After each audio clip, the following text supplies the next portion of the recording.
Buenas noches. Sí, sí. Bueno, muchos de ustedes ya saben quién soy, pero otros no, así que voy a decir que soy Raúl Tamargo, bibliotecario, soy el responsable además de la sede Juan Filloy, de la Biblioteca Nacional en Córdoba. De manera que aquí en esta mesa mi participación tiene que ver con dos aspectos. Por un lado, el que acabo de comentar, y por otro lado también, en este caso, como editor aficionado.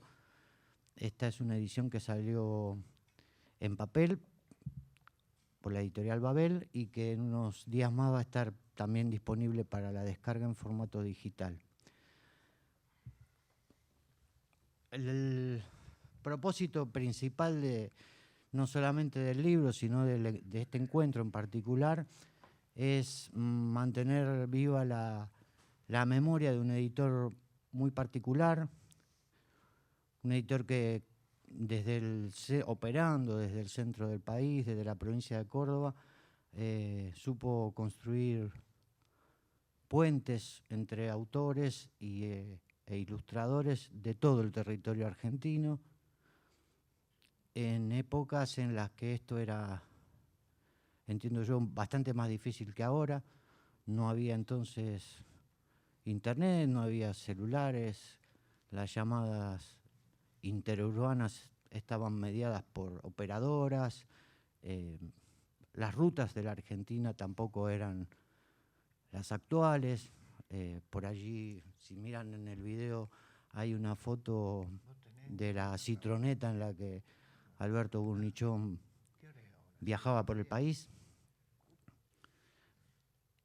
Desde la sede de Juan Filloy en Córdoba, nosotros este libro ya lo presentamos en Córdoba en el marco de la Feria del Libro en el mes de octubre, pero a nosotros nos parecía interesante traerlo a Buenos Aires porque la figura de Burnichón en Córdoba es una figura conocida, por decirlo así. Allí se celebra cada 25 de marzo el Día del Editor en la provincia, en honor a su memoria. Hay un premio que lleva su nombre, que se da todos los años en el marco de la Feria del Libro, al mejor libro editado. Y además mis compañeros de mesa se han ocupado de refrescar la memoria de Alberto Burnichón durante todos estos años. No quedó dicho, pero voy a decir también que la fecha del 25 de marzo tiene que ver con la fecha del asesinato de Alberto Burnichón. Fue secuestrado junto con su familia y asesinado por la dictadura militar en lo que un candidato presidencial llama excesos. En cuanto a su figura, voy a dejar, por supuesto, que mis compañeros de mesa hablen, que son los que más saben. A mi derecha lo tengo a Iván Burnichón, nieto de Alberto y en buena medida representante de la familia, entusiasta promotor de su figura y su memoria. A continuación, Aldo Parfeniuk, que tiene mucho que ver con este libro, porque ha compilado los textos que lo componen, porque ha escrito un estudio crítico incluido en el libro y porque ha estado siempre alrededor de eventos como este. Y en la otra punta, mi colega, podría decir, aunque él es más profesional que yo, Ramiro Iraola, de la editorial Babel, responsable de esta edición y de la edición anterior. Esta es la segunda edición. La edición anterior es del año 2013, Ramiro, ¿verdad? 10 años son. Sí, y yo les voy a robar solo unos minutos para marcar algunas diferencias entre aquella edición y esta, que es lo que yo puedo aportar. Después los voy a dejar a ellos, que van a decir cosas obviamente más interesantes. Respecto de aquella edición de 2013, hay algunos cambios, pero más que cambios son agregados. Creo que el libro se ha enriquecido con agregados. tal vez me vaya a olvidar de todos, pero algunos quiero mencionar. Hay un texto escrito por Silvia Barey especialmente para esta edición. Se transcribe también un texto, un reportaje, en realidad, Jorge Bocanera, quien hoy no está, pero hubiera querido estar, sobre un caso bastante curioso, un poema de Juan Gelman, publicado en forma de plaqueta por Alberto Burnichón, que luego de aquella publicación, que es del año, creo que 60 y poco, ¿no? 63, no había sido incluida en ningún otro libro de Juan Gelman hasta hace unos pocos años, en los que Bocanera se da cuenta, percibe esto y lo agrega en una antología. Bueno, hay todo un artículo en el que él explica esto. Esto está incluido en el libro. Hemos incluido también un hermoso diálogo un triste diálogo, hermoso y triste, entre Héctor Tizón y Eduardo Galeano en el libro Días y Noches de Amor y de Guerra, donde se habla principalmente sobre el velorio de Alberto Burnichón. Hemos incluido algún poema más que andaba dando vueltas por ahí. Un brevísimo texto, pero que yo adoro y se los recomiendo especialmente, de Hugo Acevedo, un poeta que fue, por lo que dice ahí, muy amigo de Alberto Burnichón, pero a quien Alberto Burnichón no consideraba un buen poeta y nunca lo publicó. Entonces es delicioso ese texto, se los recomiendo. A mí me pareció maravilloso porque, bueno, habla mucho de los dos, ¿no? Tanto de Alberto como del propio Hugo Acevedo. Un libro editado por Tierra Firme, si mal no recuerdo, en los años 80, 83, 84. Seguramente hay más cosas incluidas, no sé si ustedes se acuerdan, aporten. No recuerdo más, pero sí quiero destacar también porque los aportes de la biblioteca, ahí va, sí. En el libro hay una sección que llamamos imágenes, en el que hay una enorme cantidad de imágenes, y ahí se agregaron también imágenes, fotografías, digamos, de ejemplares de libros editados por Alberto Burnichón que conforman el acervo de la Biblioteca Nacional. Es decir, yo hice un rastreo en lo que había acá en nuestros depósitos, se le sacaron fotografías a los ejemplares que estaban dedicados, manuscritos y demás, que tenían alguna particularidad, y eso está incluido en el libro, y es, desde mi punto de vista, interesante, como buen bibliotecario, tal vez no sea de mucho interés para los demás, pero incluí ahí los datos de procedencia de cada libro, es decir, que se puede seguir el camino, cómo llegaron a la Biblioteca Nacional esos libros. Hay uno en particular que está dedicado por el propio Alberto Burnichón. Una curiosidad, si se piensa que en general las dedicatorias suelen hacerlas los autores y no los editores. Es más raro que haya una dedicatoria de un editor. Bueno, aquí tenemos una. Bueno, creo que ninguna otra cosa. Yo podría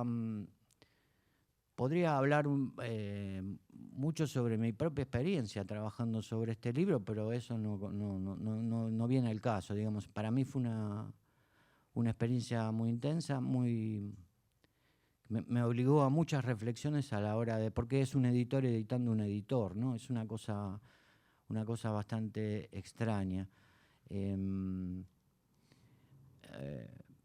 Bueno, nada, solo decir que agradecerles a las tres personas que están aquí, que de alguna manera me permitieron meterme en ese micromundo Alberto Burnichón, y también a remarcar y agradecer la presencia de Moro Burnichón, uno de sus hijos, y de su nuera, que bueno, me llena de halago también que se hayan venido de Córdoba especialmente para este momento.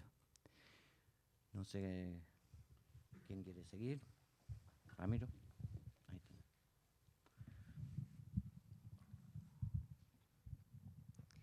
Buenas tardes. Primero que nada, bueno, la satisfacción de estar en la Biblioteca Nacional, en este lugar con tanta historia y tan simbólico, presentando este libro, tratando de que el libro también deje huella aquí. Como siempre, primero que nada quiero agradecer a Aldo Parfeniuk y a Iván y a toda la familia Burnichón que me permitieron desde hace años ser parte de este proyecto que para mí es un orgullo totalmente. Y en este caso, en esta segunda edición, va un agradecimiento y una admiración especial para Raúl Tamargo, porque primero que fue el impulsor, realmente fue el impulsor que empezó de a poco a buscar y tal vez tendrá que ver con su profesión y la perseverancia, y comenzó a comunicarse y comenzamos después a comunicarnos, y la verdad es que trabajamos con una satisfacción y con una generosidad que uno sentía esa corriente de ambos lados, que no digo que no sea fácil de lograr, pero no siempre se logra, y en esta ocasión fue realmente algo muy, muy especial, que le da además, para mí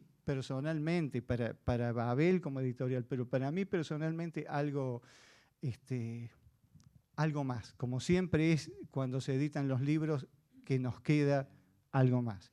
Un detalle es que no se suele hacer, pero digamos, nosotros en Babel se encargó de hacer el libro en papel. Raúl, con la editorial Acapela, se encargó de hacer el libro en forma digital, que como dijo, pronto, en diciembre va a estar disponible al público. Y decidimos, sin preguntarnos mucho y sin cuestionarnos nada, que en mi edición, entre comillas, estuviesen los dos logos uno al lado del otro, y él que en su edición estuvieran también los dos logos. Creo que eso representa también todo esto.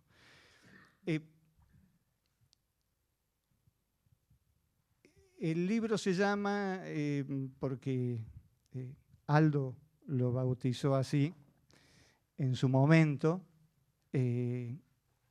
Alberto Burnichón, el delito de editar. Y lo primero que hay que, aún a fuerza de ser reiterativo, creo que más que nunca en este momento no está de más reiterar dos cosas muy obvias. Primero, que estamos acá haciendo este homenaje porque él fue asesinado por la dictadura cívico-militar eclesiástica que irrumpió en el año 76. Eso es lo primero. Y lo segundo es el delito de editar, lo resumió Raúl, porque de alguna forma él se encargó en épocas que no habían las redes que existen ahora, se encargó de crear esas redes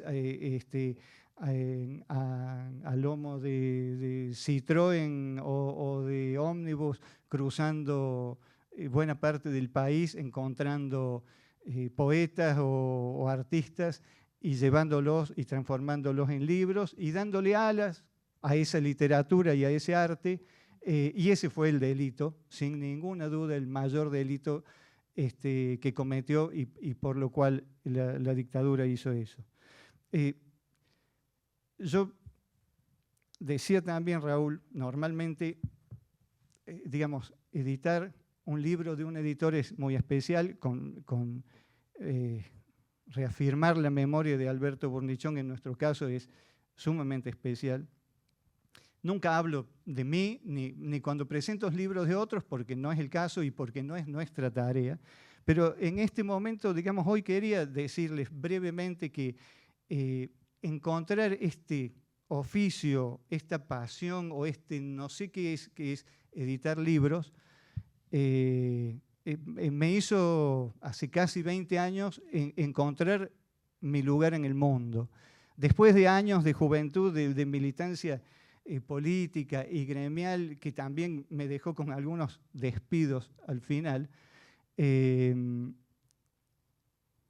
después de un tiempo sin encontrar un rumbo, me encontré con esto de editar libros, de ser vehículo de autores y autoras que uno encuentra, de artistas, de gente que pone toda su pasión y su trabajo de meses o años y que viene y nos la confía a nosotros y que en definitiva somos los encargados de tender ese puente entre esa persona que fue capaz de crear algo y los lectores que tenemos que buscar y que van a recibirlo.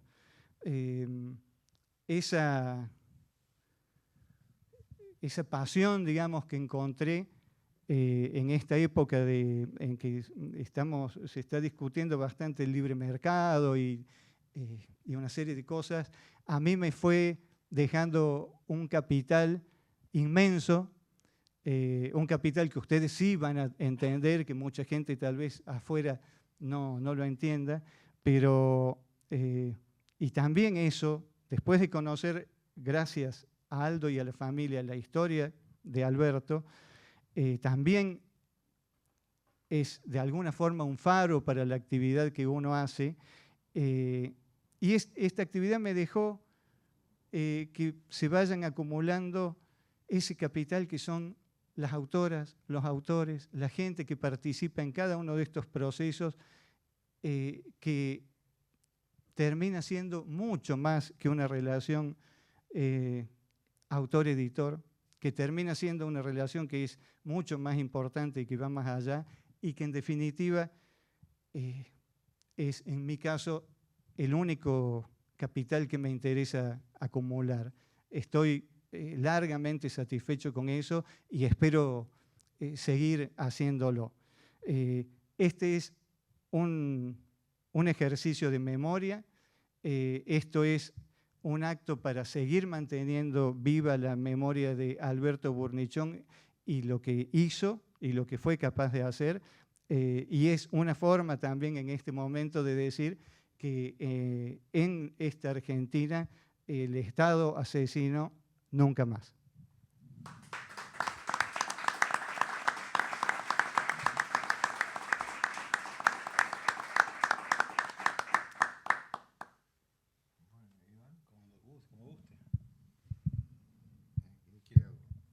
No sé, ¿qué les parece? ¿Qué querés que ¿Hablo? Bueno.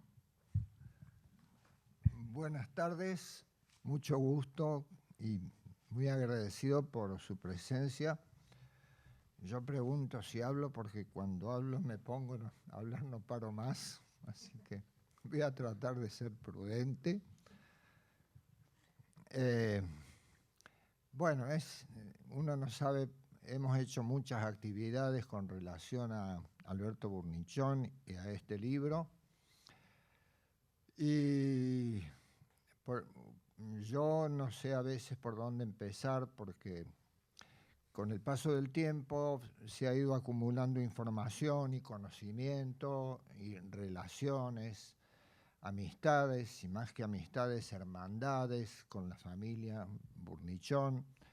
En realidad empezó esto hace muchos años, en el año 96, en Córdoba, cuando en una feria del libro, en el Cabildo Histórico de Córdoba, organizamos una muestra de los libros de Alberto Burnichón. Se organizó una mesa redonda, un panel de amigos, de conocedores de su obra, para realizar en el fondo una operación de rescate que nos parecía necesaria y contra un olvido que era absolutamente injusto y silenciado todavía por una sociedad temerosa de lo que había pasado en el año 76, a partir del 24 de marzo.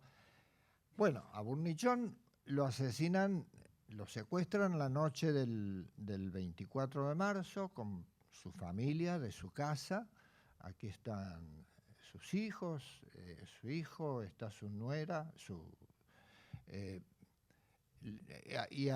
es decir, algunos miembros de la familia los dejan en libertad y a él lo asesinan al día siguiente y lo arrojan con 7 disparos o 9, no recuerdo, en la garganta en un pozo, en un aljibe en Mendiolaza, en una localidad que supuestamente era un domicilio que las Fuerzas Armadas tenían sospechas de que se hacían actividades subversivas, algo de eso. No sé si para justificar esto. Bueno, la cuestión es que esto fue muy hábil de parte de la dictadura porque mataron al hombre que era el nexo entre los intelectuales, los escritores, los poetas, los artistas plásticos de cada una de las provincias del país. O sea que fue un aviso absolutamente eficaz para que la gente supiera de qué se trataba, ante qué monstruosidad estaban, y muchos pudieron irse, escaparse, refugiarse, exiliarse, y el mártir es este editor de libros que tejía redes de arte y de intelecto y de ideas y de talentos. En una época, ubiquémonos en que en materia de libros en el país había muy pocas editoriales, las pocas que había estaban radicadas en Buenos Aires, alguna en Rosario y alguna también en Córdoba, como Asandri, por ejemplo, Ross en Rosario, en fin, pero el resto del país, si alguien tenía talento y quería mostrar sus cosas en Mendoza, en San Juan, en Catamarca, en La Rioja, en Salta, prácticamente no tenía cómo hacerlo. Y Alberto Burnichón, que vendía libros, recorría las librerías de todas las provincias y ahí se enteraba. Las librerías en ese momento eran los centros de información en donde se conversaba, se discutía, no solamente se compraba libros, y descubriendo talentos, rescatando personas valiosas, ofreciéndoles por primera vez un espacio para que aparecieran dibujantes, ilustradores y poetas o cuentistas, a veces, o la mayoría de las veces, poniendo el dinero de su bolsillo, lo que ganaba vendiendo sus colecciones y demás. Y esto para el proceso, indudablemente, entre otras cosas, significaba una red absolutamente subversiva, peligrosa y que había que destruir de alguna manera. Bueno, hay muchísimos testimonios. Este libro está hecho, no es un libro, es un libro colectivo, hecho por la palabra de mucha gente, de muchos amigos, de muchos admiradores, de gente que no conoció a Alberto Burnichón.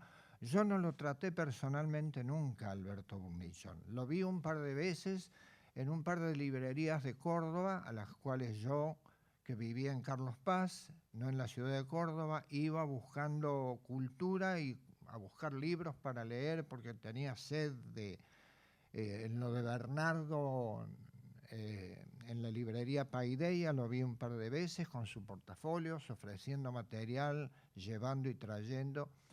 Bueno, las librerías de las ciudades eran centros de cultura, de irradiación, de recepción y de... Para mí es una alegría realmente, dentro de toda esta tragedia, me permito esa alegría, saber que Burnichón hoy es nombrado, homenajeado, reconocido y recordado en esta biblioteca. Porque la tarea de Alberto Burnichón, la del editor de libros, y este libro en realidad es un reconocimiento y un homenaje a los editores de libros, es la misma tarea del bibliotecario y de la biblioteca, es decir, estar en medio ahí, uniendo al lector con el autor. ¿no? Sin bibliotecas y sin editores no existirían. Pero Burnichón, bueno, tuvo esa vocación de algo de esto recién mencionaba Ramiro. Yo creo que ha dejado y va a quedar toda una línea, una conducta, una raza de editores y de personas interesadas en rescatar la voz del otro y en difundirla solidariamente, en darle posibilidades al que no las tiene y en hacer conocer lo valioso. En el libro van a encontrar, mucho mejor dichas, todas estas cosas y además por parte de gente que conoció y que tuvo la suerte de tratarlo personalmente, Alberto Burnichón, y yo voy a leer algunos de esos testimonios que son mucho más elocuentes de lo que yo pueda decir.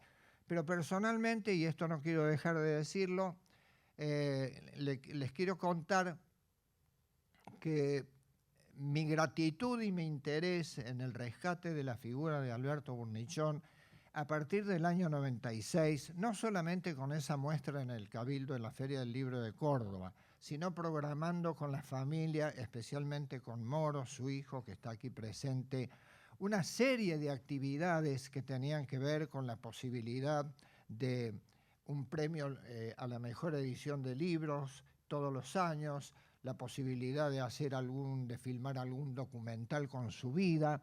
Es decir, esta tarea de rescate se ha ido renovando de tanto en tanto y el objetivo nuestro fue que esta tarea de rescate permanezca en el tiempo y no dejemos de hablar de Alberto Burnichón y de tantos Alberto Burnichones que en otras actividades tienen esta actitud. En ese sentido, a mí me parece que tanto Raúl como Ramiro son continuadores de esta ética, de esta poética de editar libros y son continuadores de esta necesaria argamasa que vincula ladrillo con ladrillo, sin la cual no podría existir literatura ni arte. Bueno,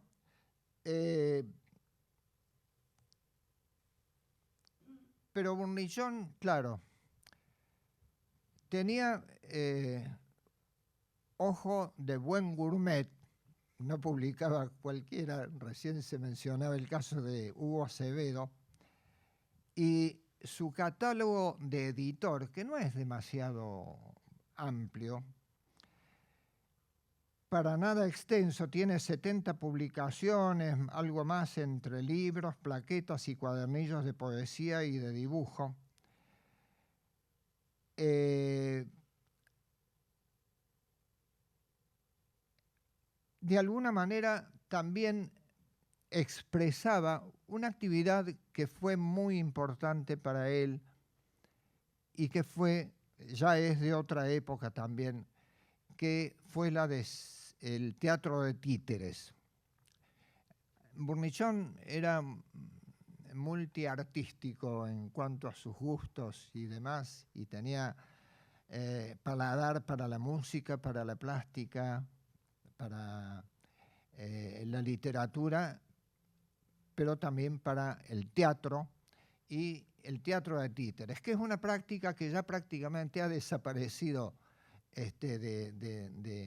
ha sido sustituida por otras formas, pero en su momento era bastante relevante y bueno, había parejas de titiriteros y yo voy a leer enseguida el testimonio de uno de ellos, de un titiritero que fue muy, muy amigo de Alberto Burnichón, va a decir mejores cosas que yo, pero lo que yo quiero rescatar de esta práctica del operador de títeres es que con los mínimos recursos él jamás se mostraba, jamás aparecía. Alberto Burnichón jamás firmó una contratapa, una solapa de una de sus publicaciones, sino que ofrecía su voz para que la tomara el otro. Su voz en realidad era la voz del otro. él estaba a disposición del escritor y del dibujante, y él desaparecía. Él no figuraba, él no aparecía, solamente distribuía y no le daba los libros que él publicaba a cualquiera. Tenía también un paladar para saber a quién, porque eran tiradas no muy numerosas, artesanales, con una estética sobria, muy modesta, una estética tal vez francesa de la época, muy artística, muy artesanal. Recién estábamos viendo ahí una pequeña publicación de Fontana Rosa que nos mostraba la gente, la encargada de la sección de historiatismo aquí en la biblioteca. Y bueno, hay en el libro que les estamos ofreciendo y que estamos presentando pruebas y algunas fotografías de las publicaciones que muestran esta estética que él tenía como norte. Bueno, miren, para terminar, les pido disculpas por el desorden de la exposición. Les leo algo que a mí me parece que es más que elocuente y que a mí personalmente me gusta leerlo siempre. Es una intervención de Héctor Di Mauro, el titiritero, en la mesa redonda que nosotros organizamos como punto de partida de todo este rescate en el año 1996 en esa Feria del Libro de Córdoba. Ahí dice Di Mauro, es bastante difícil después de 20 años evocar a un amigo tan querido y que además se nos fue de manera tan trágica y absurda. Lo conocí a Alberto antes de conocerlo, por así decirlo. Fue a través de un pariente, cuñado, escritor y titiritero que se llamaba Enrique Wernicke, cuya hija acabo de conocer, tengo el honor de saludar y de conocer. Allí está María. En la fábrica de soldaditos de plomo que tenía en Buenos Aires, él me contaba las historias de cuando recorría con su teatro de títeres los 4 vientos del país. Enrique Wernicke con Alberto Burnichón. Y algunas de esas giras, Wernicke las había hecho con el Barba Burnichón. En Tucumán, pocos años después, en 1954, me lo encuentro, dice Di Mauro, por primera vez a Burnichón en persona. Estábamos haciendo una gira junto con el Teatro Fray Mocho y dio la casualidad que coincidimos ambos en Tucumán, con el Teatro de la Pareja y el Fray Mocho. Recuerdo que había un asado para actores y titiriteros y ahí nos encontramos con Burnichón. Durante toda la vida fuimos amigos porque teníamos en parte la misma profesión, aunque él cuando quería hacer títeres, hacía títeres, pero también hacía teatro. Era multifacético y le servían mucho esas caminatas por librerías donde él tenía sus postas, sus amigos libreros. Por eso nos sabíamos reunir con él en casi todas partes del país. Por ejemplo, la posta nuestra en Posadas era la librería El Escarabajo de Oro de Eva Díaz, aunque la posta más importante que fue quizás el Fogón de los Arrieros en Resistencia, donde siempre tratábamos de coincidir por muchas razones. Él también colaboró ahí en el teatro. El Fogón contó con su participación durante bastante tiempo. Lo cierto es que su llegada era esperada en todas partes. El Teuco Castilla, poeta amigo, conocido por todos, hijos de Manuel Castilla, uno de los poetas que publicó Burnichón, me contaba que él era joven en Salta cuando en la familia de los Castilla, que eran 4, los 2 hermanos Castilla, Guaira, titiritero, y el Teuco, poeta, el padre Manuel y Catu, la mamá. A veces preguntaba de noche por qué había un plato más puesto en la mesa Y la madre le respondía, porque en cualquier momento puede llegar Alberto. Y bueno, llegaba inesperadamente a esa casa, como a otras tantas casas, con un pedazo de queso, del mejor queso que conseguía, que por la época era el queso de rallar, muchas veces me contaba el Moro, y con algún vino de los buenos, porque era un exquisito no solamente del arte, sino de este otro arte que es el buen comer y el buen beber. En Esperanza, sigo enumerando las postas de Burnichón, solíamos vivir en la casa del poeta José Pedroni. En la ciudad de Paraná solíamos encontrarnos en la librería de Don Pedro de Monte. Y así, en los lugares más insólitos nos encontrábamos permanentemente. Incluso hicimos algunas giras juntos aprovechando que él tenía una citroneta y después yo tenía un Citroën. Y con eso recorríamos y hacíamos nuestras tareas. Su preocupación más importante era siempre conocer a nuevos artistas, dibujantes, pintores, escritores, músicos, actores, titiriteros, gente que estuviera vinculada con el quehacer cultural, con el quehacer creativo.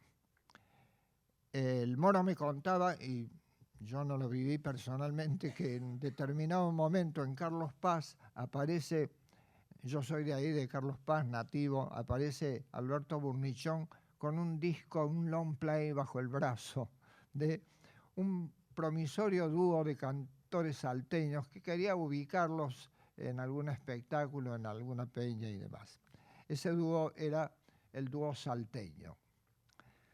Bueno, su preocupación más importante era esa. Y él editaba esas palomillas que pagaba de su bolsillo en detrimento de la economía de su familia y eran recibidas por la gente con un enorme amor. Yo creo que de ese tipo de personas solo conocí a uno que se le parecía.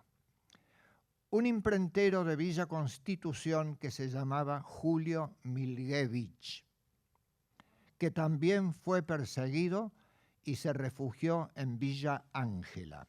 Era profesor de literatura y tenía una gran imprenta. Les leo esto, amigos, porque también quiero mencionar a esta gente que merece ser recordada y tenida en cuenta, sobre todo en estos momentos, ¿no? Pero personas como Alberto son totalmente insólitos en nuestro país. Por supuesto que en aquellas décadas del 50 y del 60, este era un país bastante distinto en lo que hace al hecho cultural. Ahora parece que la televisión nos ha cholulizado demasiado. Esto lo decía en el 96, Di Mauro. Bueno, y lo que nosotros sabemos. Me cuesta mucho trabajo seguir hablando porque realmente cuando él ya no estuvo, eso fue para mucha gente un golpe muy grande, pero muy grande, muy difícil de superar, especialmente el hecho de no encontrarlo ya en los caminos. A veces, lo repito, nos encontrábamos en los lugares más insólitos. Por ejemplo, íbamos a Montevideo y había un restaurante perdido en un barrio donde se comía muy bien. Ahí estaba Burnichón. O en el sur de la provincia de Buenos Aires. O, por ejemplo, en Mar del Plata, donde íbamos a la Posta del Ángel, que era de un gran amigo de él y nuestro, José María Oresanz. Y ahí estaba Burnichón. Estábamos en Río Cuarto conversando con Rómulo Machó o con Ángel Franco, y ahí lo encontrábamos a Burnichón, porque Machó había hecho un enorme guiso carrero y de pronto lo estábamos compartiendo en pleno invierno. Quiero decir que Burnichón estaba en todos lados y por tener grandes amigos en común, de alguna manera, siempre tropezábamos con él. Bueno, la mesa es larga, pero quiero decirles para terminar que efectivamente hoy hemos tenido la demostración de que la memoria no se pierde y la memoria está aquí con nosotros. Yo termino diciendo que para mí la mayor satisfacción, Iván, Moro, Chichi, Raúl, es que la memoria siga y que esta siga siendo recordada y siga ofreciéndonos su modelo ético, político, ideológico en este bendito país. Bueno, nada más. Muchas gracias y gracias por venir. Muy bien, Aldo. Bueno, buenas tardes, buenas noches, ya no sé bien qué será. Es una enorme satisfacción para mí, en representación de mi familia toda, acompañar esta presentación de esta reedición.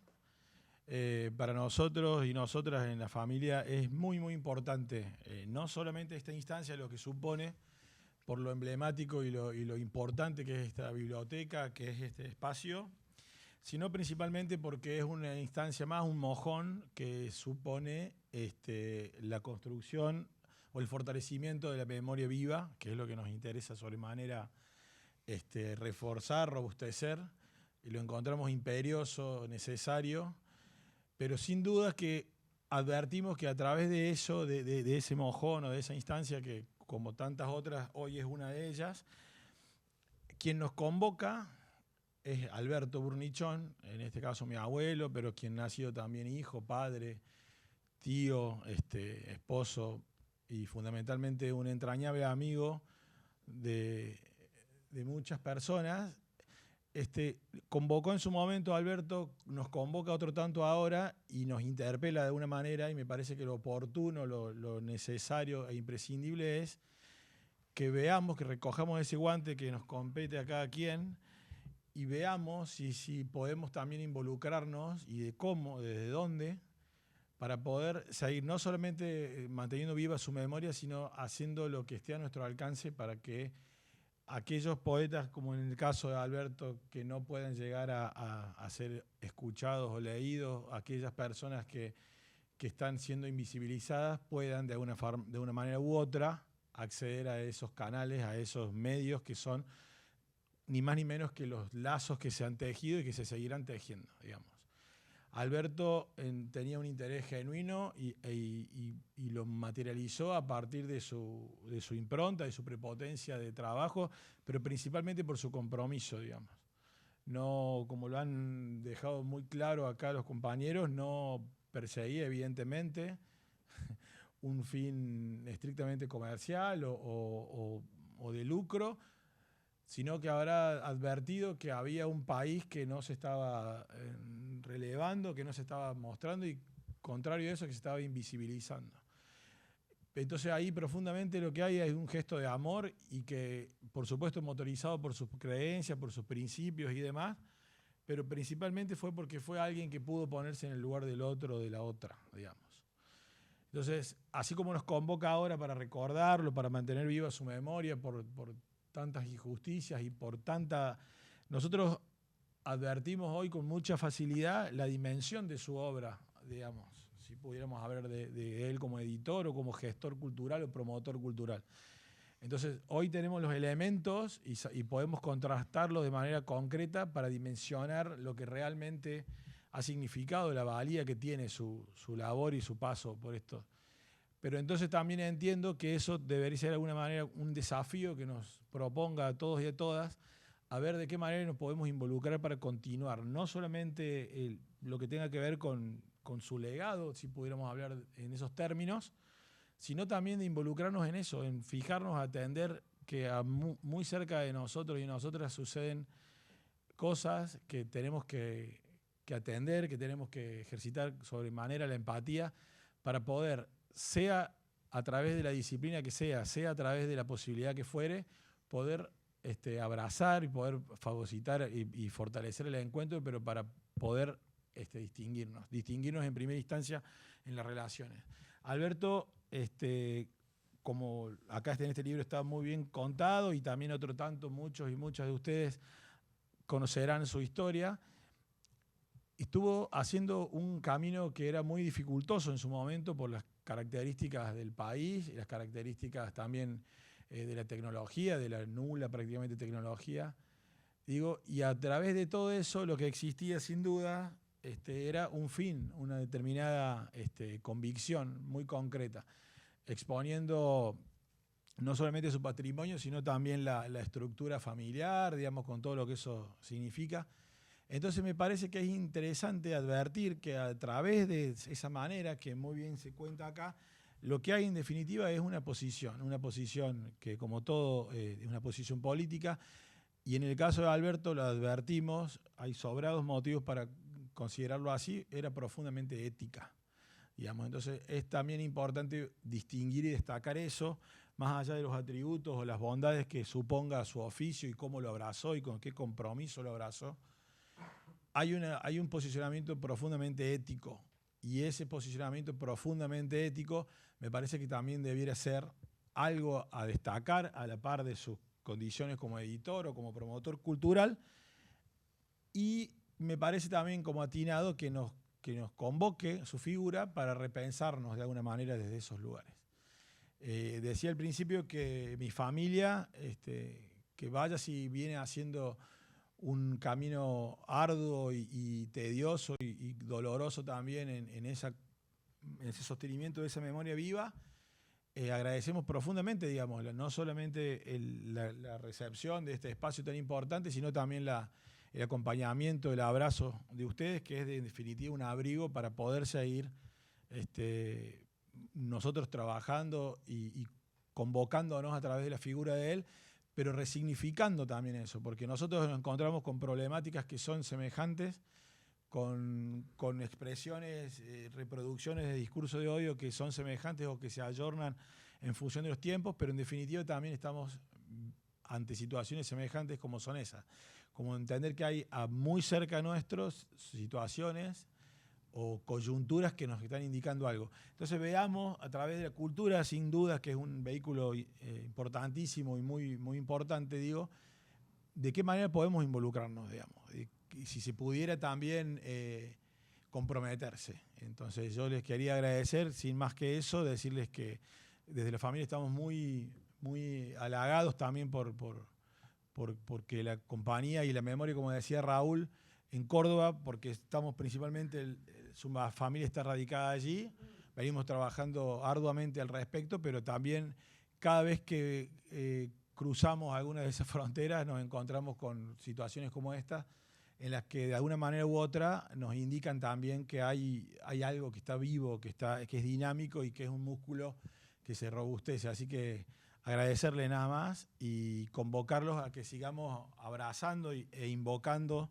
la figura, en este caso de Alberto, pero como bien dijo Aldo, de tantos Albertos y tantas Albertos que pueda haber por allí, esperando también que alguien les tienda un puente, un lazo. Así que muchísimas gracias por acompañarnos, y les invitamos a que se adentren acá a lo que cuenta el libro.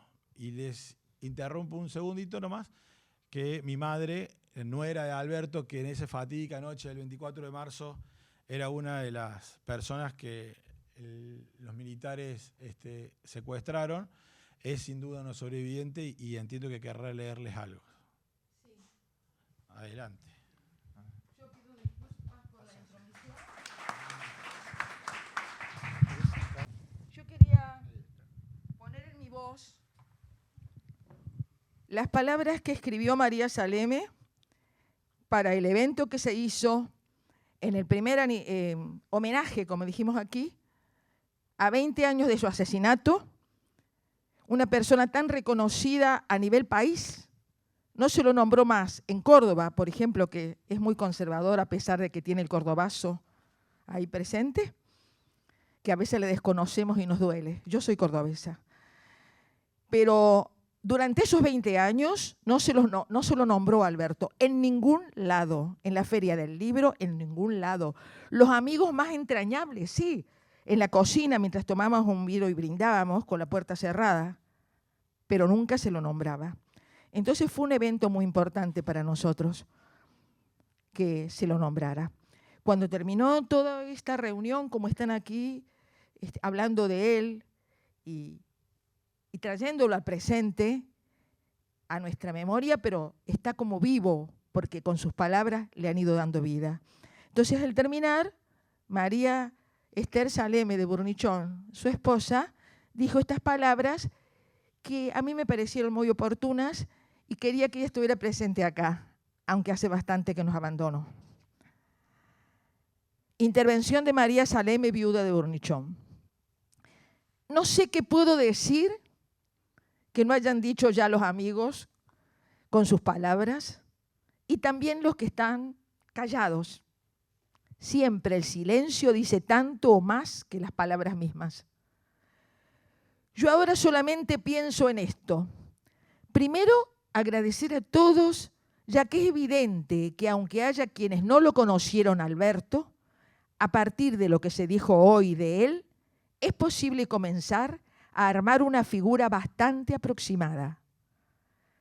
De cualquier manera, quiero agradecerle a todos por haberse confabulado, digamos, para decir de un aspecto que realmente fue el aspecto más importante de Alberto. Ninguno eludió o se olvidó que en el decir de Alberto había una consecuencia de vida y había sobre todo una postura fundamentalmente ética. Burnichón jamás embromó a nadie. Y eso, creo, en este país es excepción. Quiero también decir algo en este país, algo más, y es lo siguiente. Hoy, por suerte, yo aquí no asistí a un funeral, sino que asistí a una resurrección. La resurrección de la memoria en este país, en donde también se ha hecho un culto de la desmemoria. Y al resucitar esta memoria, al traerla aquí, al ponerla sobre la mesa, con dolor, con añoranza y con mucha gracia en algunos casos, siempre válidamente, creo que se ha puesto también, que se ha resucitado una imagen, que es la imagen de ese hombre que yo también conocí. La imagen de un hombre que amó más la palabra del otro antes que la propia. Por eso fue editor de Inéditos. Pero quiero decirles además que en esto, en la resurrección de esta imagen, espero encontrar la resurrección de todos los que entre los años 76, y no querría decir 96, fecha de este acto, pero que estoy tentada en decirlo, jóvenes que también necesitarían de alguien que les recoja su palabra, no van a poder hacer que se las recojan porque muchos de ellos no están desaparecidos o asesinados. Este homenaje que le hacen a Alberto, yo lo traslado a todos los que no están. Gracias.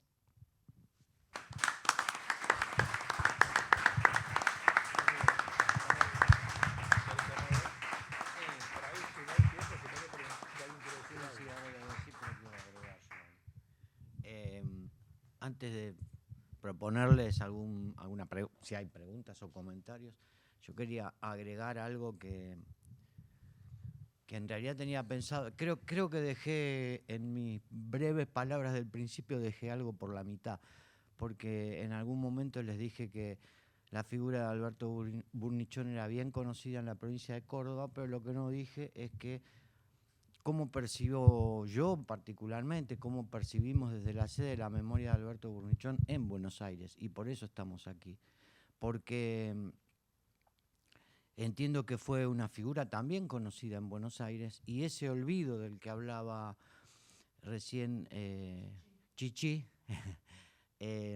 me parece que en Buenos Aires de alguna manera se prolonga o se ha prolongado, y especialmente pensando en las generaciones más nuevas, más jóvenes, creo que es una figura completamente desconocida. Por eso teníamos tanto interés por lo menos en lo personal, de traerlo a Buenos Aires. Y especialmente lo que voy a decir ahora creo que está dirigida a esas personas que puedan estar acá. Yo sé que muchos de ustedes ya saben, conocen a la figura, pero también sé que hay muchos que no lo conocen. Y me parece que hay algo que no se dijo expresamente que tiene importancia. Aldo habló del el buen gourmet, que era, dijiste la palabra gourmet. Entonces, para a mí, que soy una persona práctica, podríamos decir, o concreta, o muy concreta, me gusta que eso se exprese en ejemplos. Entonces quiero pasear por el catálogo de Alberto Burnichón. Algunos nombres ya se han dicho, pero quiero decir, el catálogo de Alberto Burnichón fue conformado por figuras o por autores e ilustradores como Jacobo Regen, Juan Gelman, Juan José Hernández, Daniel Moyano, Martínez Estrada, Martínez Howard, Beira B., Fontana Rosa, Hermenegildo Sabat, Carlos Alonso. Creo que con eso, me parece que con ese puñado pueden darse cuenta que no publicaba a los Hugos Acevedos. No sé si tienen algún comentario para hacer, alguna pregunta, y si no estaríamos como cerrando ya.